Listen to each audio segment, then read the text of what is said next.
Here's a dinner recipe that has so much flavor. It's actually called Marry Me Chicken. Yeah, and you know what kicks it up a notch? Turning it into a soup and adding a hearty pasta. This one is good for the soul. Take a look.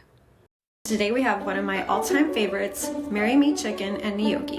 This is one you're going to want to make on repeat. Let me show you how to do it. This soup was hands down one of our favorites in our family. It combines two wonderful things, a hearty soup and a staple in a lot of households, Marry Me Chicken. But I can promise you, this took it to a whole new level. You'll be down on one knee proposing as soon as you have a bowl of this. Let's get to it. It's a lot of ingredients. So here we go. You're gonna need 2 tablespoons of butter, half a teaspoon of sun-dried tomato oil, and half a cup of the sun-dried tomatoes cut up. 1 onion, 2 carrots, and 2 ribs of celery. Salt, pepper. We're gonna use Italian seasoning and this Kinder's buttery garlic and herb. 3 tablespoons of tomato paste, 6 cloves of garlic, a tablespoon of chicken bouillon, and we're gonna mix this with 4 cups of water later. 1 cup heavy cream, gnocchi, rotisserie chicken, grated Parmesan,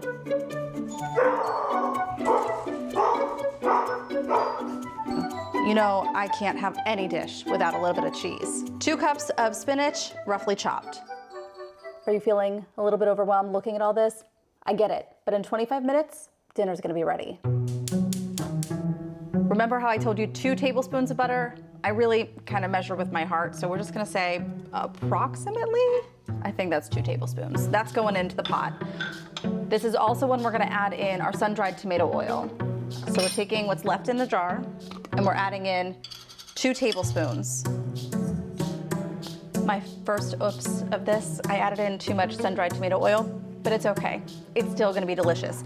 We're gonna add in all of our vegetables here and get these nice and sauteed, bring up some color till they're translucent. We're also gonna add in at this point all of our seasonings. We're gonna saute this for a few minutes. Smells good, looking good. Next to the party, we are adding in our sun-dried tomatoes.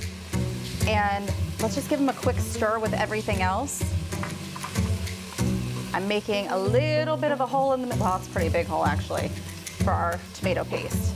So this is 3 tablespoons of tomato paste. This looks like my kids use the toothpaste. What is the matter with me? This smells delicious already, and of course this is only gonna make it better. In goes our garlic.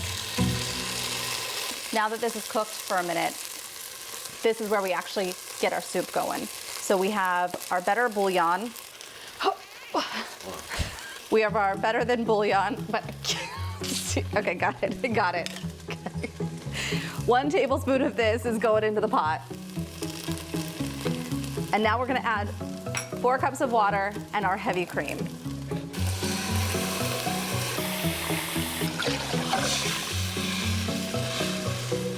This is gonna simmer for just a couple of minutes to make sure all of those flavors really marry together. They say a watched pot never boils, but I am hungry. Our chicken is ready to go, so we are gonna, did I drop some? Of course I did. All right, we're gonna dump this in carefully, carefully. All the chicken is in there, and of course I've made a mess too. And now we're gonna add in the gnocchi, which I don't know if I'm saying correctly. I don't know how to cut this one. How do you open this?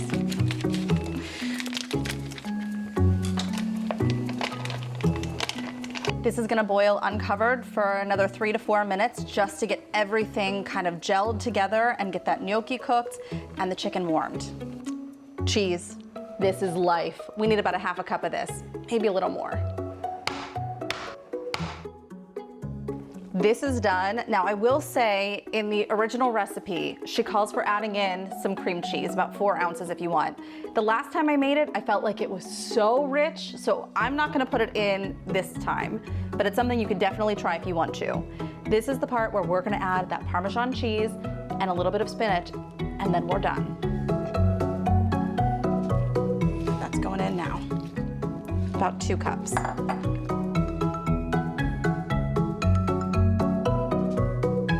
Okay, of course, the trick with soup is to not burn your entire mouth on the first bite because you're so anxious to have it. So here we go.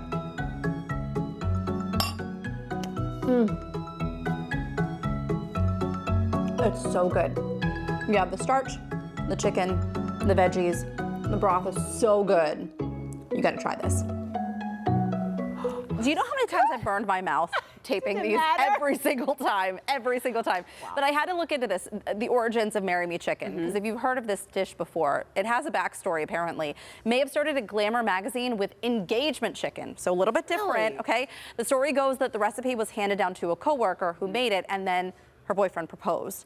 Then it happened to a few more people and it caught on and received the name engagement chicken. So Marry Me Chicken is credited to a team of editors at Delish back in 2016, and that's according to allrecipes.com. So there's like all of this backstory and folklore around how it got its name. Wow, that's really fascinating, actually. It's really good, though. Thanks for the research, Heather. Well, whatever the case, this soup looks like a hit, and will have you at the very least saying thank you to the home chef in your life. Next on the show, freezing for a reason. The freezer is our best friend when life gets busy. Find out how you can take store-bought frozen pot stickers and turn it into something that will spice up your life. Yeah, that's when this special Home Sweet Heather edition of Talk Pittsburgh returns. Don't go anywhere.